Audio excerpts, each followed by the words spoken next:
Background check గురించి మాట్లాడుకుందాం. So first of all non criminal affidavit, medical certificate and NSR ఈ card, ఈ documents మనం ఎలా ప్రిపేర్ చేయాలి అనేది మాట్లాడుకుందాం. ముందుగా చూసుకుంటే సో నా బ్యాక్గ్రౌండ్ చెక్ అనేది సక్సెస్ఫుల్గా కంప్లీట్ అయిపోయింది. చూడండి మీరే. So the BGC documentation, so background check is completed. I will show you. Right. So the NSR e-card is document approved, birth certificate approved, and as well as non-criminal affidavit, the document approved, and medical certificate document approved. Like that, all my documents are approved. How I prepared, ఎలా నేను ఆ documents prepare చేసిన అనేది మీకు ఇప్పుడు చూపిస్తాను. So first మనం non criminal affidavit గురించి మాట్లాడుకుందాం. ఓకేనా. సో ఫస్ట్ దానికోసము ఐఎల్పి కార్నర్కి వెళ్ళాలి, ఫస్ట్ డే టీసీఎస్కి వెళ్ళాలి. ఇందులో మనకు శాంపుల్ నాన్ క్రిమినల్ అఫిడవిట్ ఎలా ఉంటుందో ఉంటుంది అన్నమాట. ఎందులో అంటే అనెక్సెడ్ టు జాయినింగ్ లెటర్లో ఉంటుంది. అదే ఇది affidavit or notarised undertaking dot PDF. దీన్ని డౌన్లోడ్ చేసుకోవాలి. దీన్ని డౌన్లోడ్ చేసుకుంటే మనకు ఇది ఓపెన్ అయిపోతుంది. ఇది డౌన్లోడ్ చేసుకున్నాక ఆ పీడిఎఫ్లో ఈ మ్యాటర్ ఉంటుంది అనమాట. సో ఇది ఒక 2 pages ఉంటుంది. సో ఫస్ట్ ఆఫ్ ఆల్ ఏం చేయాలంటే మనం 100 rupees స్టాంప్ పేపర్ అనేది తీసుకోవాలి. దాని మీద ఈ ఫస్ట్ 2 paragraphs అనేది ప్రింట్ చేయాలన్నమాట. సో ఎలా అంటే ఇగో ఇలా. సో నేను 100 rupees స్టాంప్ పేపర్ తీసుకున్నా, దాని మీద ఈ ఫస్ట్ 2 paragraphsని ప్రింట్ చేయించిన. ఓకేనా. ఫస్ట్ 2 paragraphsని ప్రింట్ చేయించిన.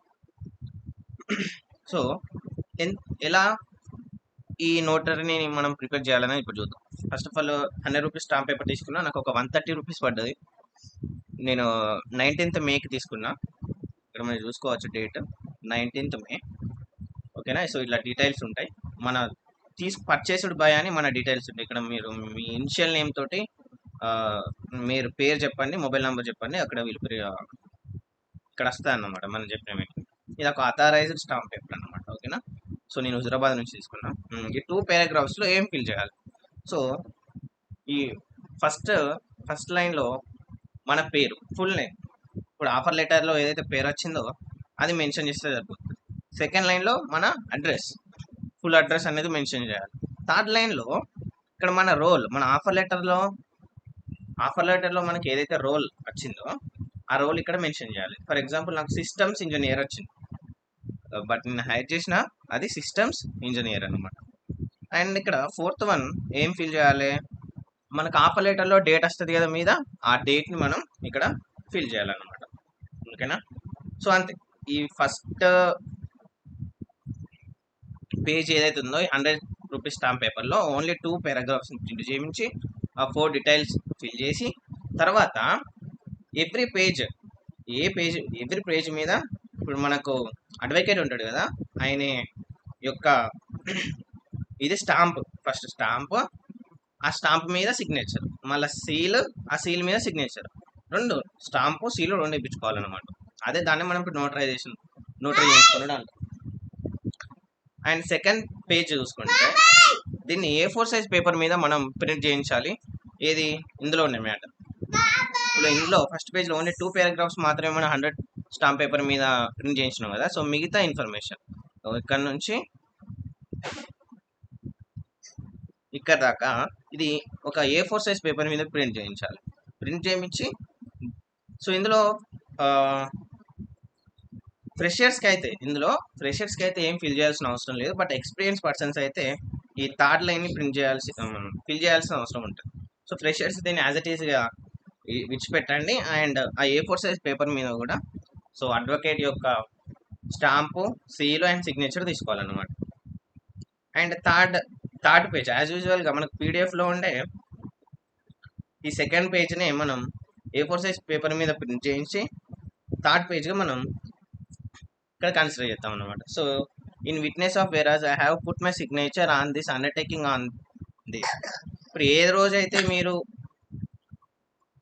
ఈ 100 rupees స్టాంప్ పేపర్ తీసుకుంటారో ఆ డేట్, అంటే for example 17th day, for example 19th day of May, like that. అట్లా ఫిల్ చేయండి. So signature of the candidate మీ sign, name of the candidate మీ name, TCS offer reference number ఇక్కడ ఉంటుంది కదా మనకు టీసీఎస్ ఆఫర్ లెటర్లో. ఫర్ ఎగ్జాంపుల్ మీ డీటీ నంబరు తోటి హైదరాబాద్ సంథింగ్ ఉంటుంది కదా, సో అది ఫిల్ చేయాలన్నమాట.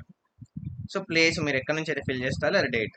సో విట్నెసెస్ ఎవరిది రాయాలి అని అంటే మన ఫ్రెండ్స్ది రాయొచ్చు, రిలేటివ్స్ది రాయొచ్చు, ఏంటంటే ఫ్యామిలీది రాయద్దు అంతే. మిగతా ఎవరిదైనా రాయొచ్చు. వాళ్ళ సిగ్నేచర్, వాళ్ళ నేమ్, వాళ్ళ address, place and date fill చేస్తే సరిపోతుంది. అట్లా 2 విట్నెసెస్ని ఎవరైనా ఏం కాదు, మన ఫ్రెండ్స్ అయినా కూడా ఏం కాదు, జస్ట్ ఒక ఫ్యామిలీ ఉండకపోతే సరిపోతుంది అంటే. అండ్ మెయిన్గా గుర్తుపెట్టుకోవాల్సింది ఏంటంటే ఈ లాస్ట్ పేజ్లో మాత్రం ఖచ్చితంగా ఈ నోటరీ టికెట్ అనేది ఉండాలి. ఇప్పుడు చూపిస్తున్నాను కర్సర్ తోటి, ఇది నోటరీ టికెట్.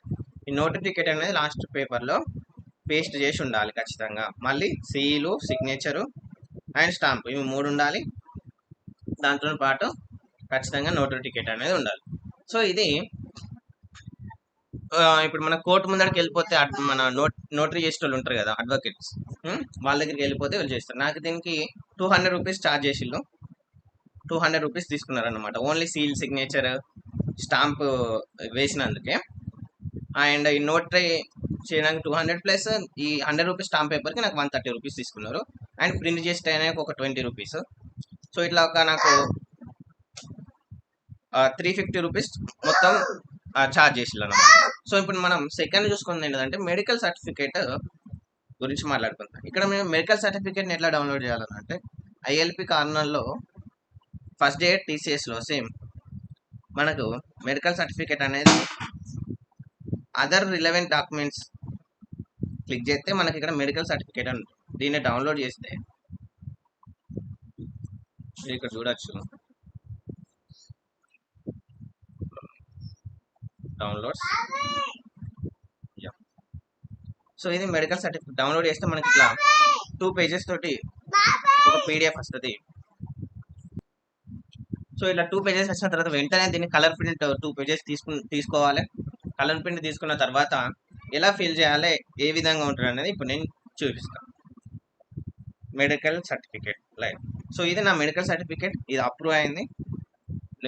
ఇది ఎలా ఫిల్ చేయాలనంటే ఫస్ట్ ఆఫ్ ఆల్ మనం ఒక ఎంబీబీఎస్ డాక్టర్ దగ్గరికి వెళ్ళాలి, ఐదర్ గవర్నమెంట్ అయినా ప్రైవేట్ అయినా. సో వాళ్ళకు రిజిస్ట్రేషన్ నెంబర్ అని ఉంటుంది.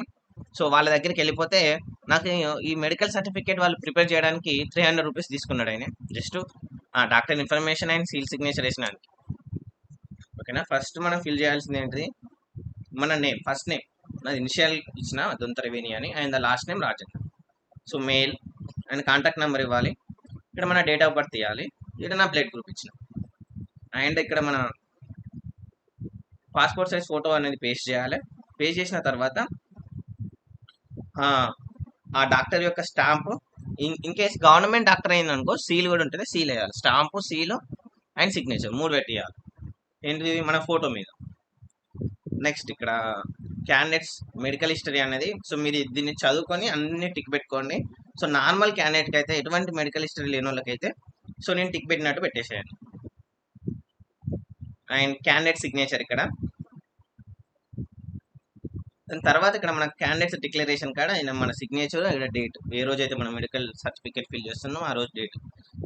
అండ్ ఇక్కడ మనకు ఎంబీబీఎస్ డాక్టర్ ఆయన డీటెయిల్స్ అనేది ఇక్కడ రాస్తాడు అనమాట. ఆయన పేరు, ఆయన రిజిస్ట్రేషన్ ఐడి, ఆయన కాంటాక్ట్ నెంబరు, ఆయన యొక్క అడ్రస్. దాని తర్వాత మన గురించి రాస్తాడు అనమాట. మనం ఎంత వెయిట్ ఉన్నాం చెక్ చేయించుకోవాలి. ఇప్పుడు మనం డాక్టర్ దగ్గరికి పోయిన తర్వాత ఎంత వెయిట్ ఉన్నాం, ఎంత హైట్ ఉన్నాం, మన బ్లడ్ ప్రెషర్ ఎంత, బీపీ ఎంత ఉన్నది, పల్స్ ఎంత ఉన్నది. బిఎంఐ అంటే ఏంటిదని అంటే ఇది మనం బాడీ మాస్ ఇండికేటర్ అని ఉంటుంది. ఫర్ ఎగ్జాంపుల్ మన హైట్, వెయిట్ అనే ఏజ్ని బట్టి ఇది వస్తుంది అన్నమాట. సో ఇది 20 to 24 అట్లా ఈ మిడిల్లో వస్తే నార్మల్ అన్నమాట. అండ్ జనరల్ ఎగ్జామినేషన్ ఫైండింగ్స్ అన్ని నార్మల్ అని రాసింది నాకు. Okay. So doctors declaration. So మన పేరు ఇక్కడ మన ఫుల్ నేమ్, ఇక్కడ మన ఫుల్ నేమ్ రాసి మన ఫాదర్ నేమ్, ఇక్కడ ఫాదర్ నేమ్ రాసి ఇక్కడ నిల్ అని రాస్తాడు అనమాట. సో ఇక్కడ డేట్ వేయాలి. ఇక్కడ డాక్టర్ యొక్క స్టాంపు, సీలు, సిగ్నేచర్ అనేది ఇక్కడ పెట్టేయాలన్నమాట. అంతే, మెడికల్ సర్టిఫికేట్ కూడా ప్రిపేర్ అయిపోయింది. సో దీన్ని నీట్గా స్కాన్ చేయించి పీడిఎఫ్గా చేసుకొని పోర్టల్లో అప్లోడ్ చేస్తే సరిపోతుంది. నెక్స్ట్ ఏంటిది, ఎన్ఎస్ఆర్ ఈ కార్డు. సో ఎన్ఎస్ఆర్ ఈ కార్డ్ ఇలా ఉంటుంది. ఎన్ఎస్ఆర్ ఈ కార్డ్ నేషనల్ స్కిల్స్ రిజిస్టర్ నుంచి మనం డౌన్లోడ్ చేసుకోవాలి. ఇప్పుడు ఐటీపీని జనరేట్ అయిందని అంటే ఈ ఎన్ఎస్ఆర్ ఈ కార్డు కూడా జనరేట్ అయినట్టు మనకు మెయిల్ వస్తుంది ఐటీపీని జనరేట్ కాగానే. సో అప్పుడు మనం దీన్ని పోర్టల్ పోయి డౌన్లోడ్ చేసుకోవచ్చు. ఈ విధంగా ఉంటుంది. దీన్ని డైరెక్ట్గా పీడిఎఫ్ లెక్క అప్లోడ్ చేస్తే సరిపోతుంది. నేషనల్ స్కిల్స్ రిజిస్టరీ వెబ్సైట్కి వెళ్ళి అందులో మీరు అప్లై చేస్తారు కదా, ఆ అక్నాలెడ్జ్మెంట్ ఉంటుంది కదా, ఆ అక్నాలెడ్జ్మెంట్ని కూడా మనం అప్లోడ్ చేసినా సరిపోతుంది. ఈ ఎన్ఎస్ఆర్ ఈ కార్డే అప్లోడ్ చేయాల్సిన అవసరం లేదు. రాని వాళ్ళకి చెప్తున్నా, వచ్చిన వాళ్ళు డైరెక్ట్ అప్లోడ్ చేయండి, రాని వాళ్ళు అక్నాలెడ్జ్మెంట్ని అప్లోడ్ చేస్తే సరిపోతుంది, నో ప్రాబ్లం. ఇది అఫీషియల్గా టీసీఎస్ వాళ్ళే చెప్పారు. ఓకేనా. ఎన్ఎస్ఆర్ ఈ కార్డ్ని కూడా ఎలా అప్లై చేయాలి అని డౌట్ ఉంటే కమెంట్ చేయండి.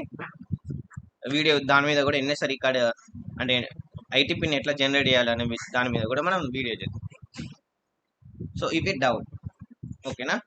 సో ఇలా మనం with in a 1 day single డేలో మనం ఈ మన ఎన్ఎస్ఆర్ సింగిల్ డేలో మనం మెడికల్ సర్టిఫికేట్ని అండ్ యాజ్ వెల్ యాజ్ ఎన్సీఏని మనం ప్రిపేర్ చేయొచ్చు.